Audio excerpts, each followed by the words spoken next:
Hi friends, నమస్తే అండి. అన్నంలోకి క్యారెట్ పెరుగు తాలింపు ఎలా తయారు చేసుకోవాలో చూపించేస్తాను. ముందుగా కావాల్సిన పదార్థాలు: క్యారెట్ని సన్నగా కోరేసుకోండి, ఒక ఉల్లిపాయ తీసుకుని ముక్కలా కట్ చేసుకోండి, ఒక పచ్చిమిర్చి తీసుకోండి, ఇంకా కరివేపాకు, కొత్తిమీర, పచ్చెనపప్పు, మినపప్పు, ఆవాలు, జీలకర్ర ఇవన్నీ తీసుకోండి, సరిపోతుంది.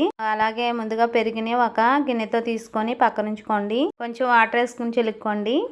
ఇప్పుడు ప్రాసెస్లోకి వెళ్ళిపోదాం. ఒక బాండీ పెట్టేసుకుని 2 స్పూన్స్ ఆయిల్ వేసేసుకుని మన పోపు తాలింపులు ఉన్నాయి కదండి, పచ్చెనపప్పు, మినపప్పు, ఆవాలు, జీలకర్ర, కొత్తిమీర, కరివేపాకు, పచ్చిమిర్చి వేసి బాగా దోరగా ఫ్రై చేసేసేయండి. ఈ ఫ్రై అయ్యేలాగా ఒక విషయం చెప్తాను.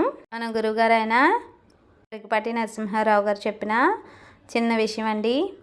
జస్ట్ గుర్తు చేస్తున్నాను అంతే అండి, అలాంత గొప్పదాన్ని కాదు.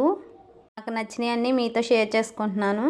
అన్నింటికంటే గొప్ప పుణ్యం ఏంటి అంటేనంటండి, బాధల్లో ఉన్నవారిని కాపాడడం అంటండి. అది 1000 అభిషేకాలతో సమానమట. అలాగే పూజలతో సమానం అండి.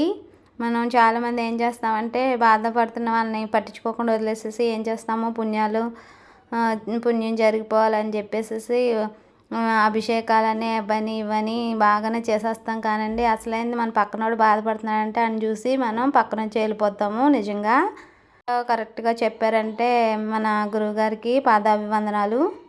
కాకుండా మన చుట్టుపక్కల ఎవరైనా బాధపడుతూ ఉన్నారంటే మనకు తోచినంతలో వాళ్ళకి హెల్ప్ చేస్తే మనం ఏ పూజలు, పుణ్యాలు, అభిషేకాలు చేయించిన అంతకంటే 1000 రెట్లు ఫలితం వస్తుందనండి. నాకైతే చాలా వర్డ్స్ బాగా నచ్చినాయి. అందుకనే మనం గురువుగారు చెప్పినట్లుగా ఎదుటి వాళ్ళకి కొంచెం హెల్ప్ చేయడం అనేది అలవాటు చేసుకోవాలండి. మళ్ళీ మనకే తిరిగి వస్తుందండి. మనం ఎక్కడ హెల్ప్ చేసినా అది 1000 రెట్లు అయ్యి మళ్ళీ మనకే లైఫ్లో ఎదురవుతుంది. ఇదైతే నేను గట్టిగా నమ్ముతాను. ఇంకా మన ప్రాసెస్లోకి వచ్చేద్దాం. అంతా దోరగా ఫ్రై అయిపోయిన తర్వాత క్యారెట్ అనేది వేసేసుకొని బాగా ఫ్రై చేసేసుకోండి. అప్పుడే ఉప్పు, పసుపు వేసేసుకొని ఉల్లిపాయలు ఉన్నాయి కదండి, సగం ఉల్లిపాయలు కూడా వేసుకుని ఒకసారి ఫ్రై చేసుకోండి. 2 మినిట్సే ఫ్రై చేయండి, ఎక్కువ ఫ్రై చేయకూడదు. క్యారెట్ పెరుగు తాలింపు కాబట్టి.